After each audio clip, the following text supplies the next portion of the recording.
Hello दोस्तों। आज हम लोग एक नई और एक कहानी के माध्यम से आपके सम्मुख प्रस्तुत हो रहे हैं। लेकिन कहानी सुनाने से पूर्व आप हमारे चैनल को लाइक सब्सक्राइब ज़रूर करिएगा। कहानी का शीर्षक है एक स्त्री का पत्र। ये कहानी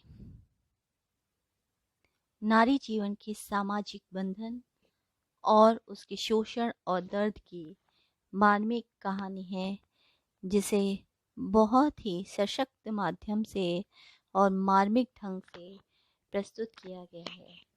कहानी के लेखक हैं रविन्द्रनाथ टैगोर। कहानी का शीर्षक एक बार फिर प्रस्तुत करते हैं, एक स्त्री का पत्र। पूज्यवर, आज 15 साल हुए हमारे ब्याह को। हम तब से साथ ही रहे।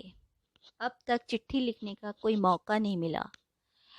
तुम्हारे घर की मझली बहू जगन्नाथपुरी आई थी, तीर्थ करने आई, तो जाना कि दुनिया और भगवान के साथ मेरा एक और नाता भी है, इसलिए आज चिट्ठी लिखने का साहस कर रही हूँ। मुझे मझली बहू की चिट्ठी न समझना। वह दिन याद आता है जब तुम लोग मुझे देखने आए थे। मुझे 12वां साल लगा था। सुदूर गांव में हमारा घर था। पहुंचने में कितनी मुश्किल हुई तुम सबको। मेरे घर के लोग आव भगत करते करते हैरान हो गए। विदाई की करुण धुन गूंज उठी। मैं मझली बहू बनकर तुम्हारे घर आई।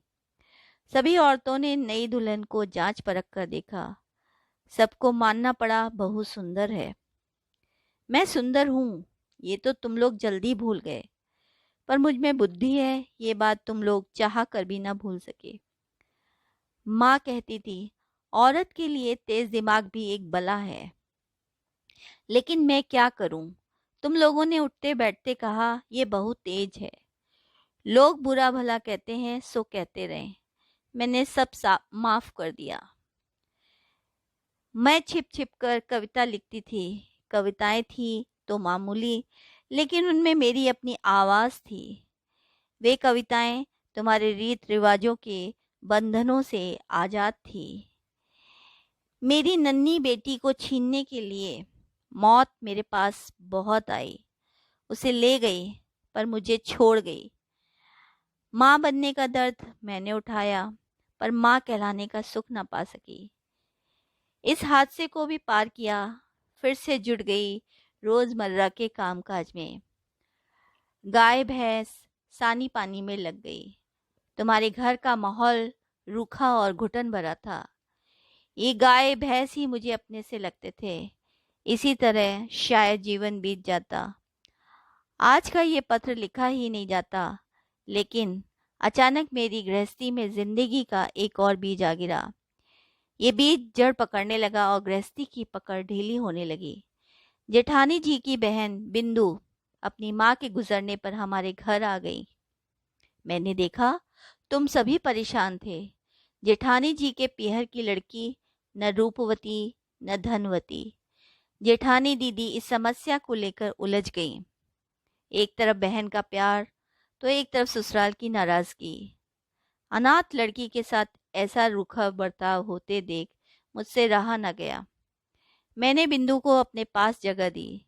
जेठानी दीदी ने चैन की सांस ली। गलती का बोझ मुझ पर आ गया। पहले मेरा स्नेह पाकर बिंदु सकुचाती थी, पर धीरे धीरे वह मुझे बहुत प्यार करने लगी। बिंदु ने प्रेम का विशाल सागर मुझ पर उड़ेल दिया। मुझे कोई इतना प्यार और सम्मान दे सकेगा, ये मैंने कभी सोचा भी न था। बिंदु को जो प्यार दुलार मुझसे मिला, वो तुम लोगों को फूटी आंखों न सुहाया। याद आता है वो दिन जब बाजूबंद गायब हुआ। बिंदु पर चोरी का इल्जाम लगाने में तुम लोगों को पल भर की झिझक न हुई। बिंदु के बदन पर जरा सी लाल घमोरी क्या निकली, तुम लोग झट बोले चेचक। किसी इल्जाम का सबूत न था। सबूत के लिए उसका बिंदु होना ही काफी था।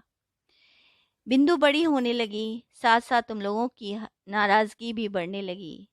जब लड़की को घर से निकालने की हर कोशिश नाकाम हुई, तब तुमने उसका ब्याह तय कर दिया। लड़के वाले लड़की देखने ना आए।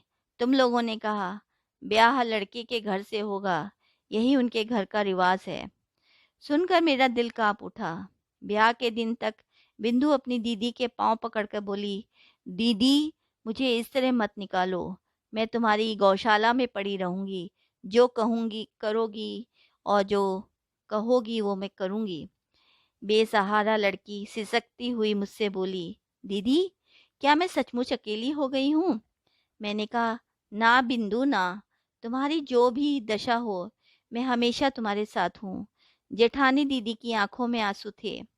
उन्हें रोककर वो बोली, बिंदिया याद रख, पति ही पत्नी का परमेश्वर है। 3 दिन हुए बिंदु के ब्याह को। सुबह गाय भैंस को देखने गौशाला में गई तो देखा एक कोने में पड़ी थी बिंदु। मुझे देखकर फफक कर रोने लगी। बिंदु ने कहा कि उसका पति पागल है। बेरहम सास और पागल पति से बचकर वो बड़ी मुश्किल से भागी। गुस्से और घृणा से मेरे तन बदन में आग लग गई। मैं बोली, इस तरह का धोखा भी भला कोई ब्याह है? तू मेरे पास ही रहेगी, देखूं तुझे कौन ले जाता है। तुम सबको मुझ पर बहुत गुस्सा आया। सब कहने लगे बिंदु झूठ बोल रही है। कुछ ही देर में बिंदु के ससुराल वाले उसे लेने आ पहुंचे। मुझे अपमान से बचाने के लिए बिंदु खुद ही उन लोगों के सामने आ खड़ी हुई। वे बिंदु को ले गए। मेरा दिल दर्द से चीख उठा। मैं बिंदु को रोक न सकी। मैं समझ गई कि चाहे बिंदु मर भी जाए, वो अब हमारी कभी शरण में नहीं आएगी। तभी मैंने सुना कि बड़ी बुआ जी जगन्नाथपुरी तीर्थ यात्रा करने जाएंगी। मैंने कहा, मैं भी साथ जाऊंगी। तुम सब ये सुनकर खुश हुए। मैंने अपने भाई शरद को बुला भेजा। उससे बोला, भाई अगले बुधवार को मैं पुरी जाऊंगी। जैसे भी हो बिंदु को भी उसी गाड़ी में बिठाना होगा।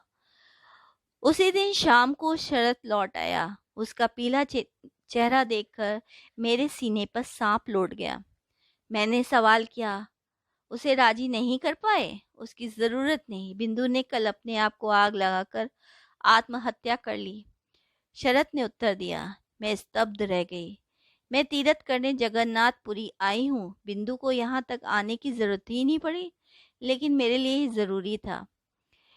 जिसे लोग दुख कष्ट कहते हैं वह मेरे जीवन में नहीं था। तुम्हारे घर में खाने पीने की कमी कभी नहीं हुई।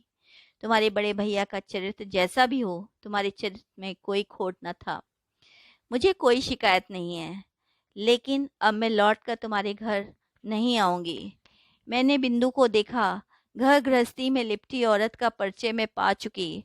अब मुझे उसकी ज़रूरत नहीं। मैं तुम्हारी चौखट लांघ चुकी हूँ। इस वक्त मैं अनंत नीले समुद्र के सामने खड़ी हूँ।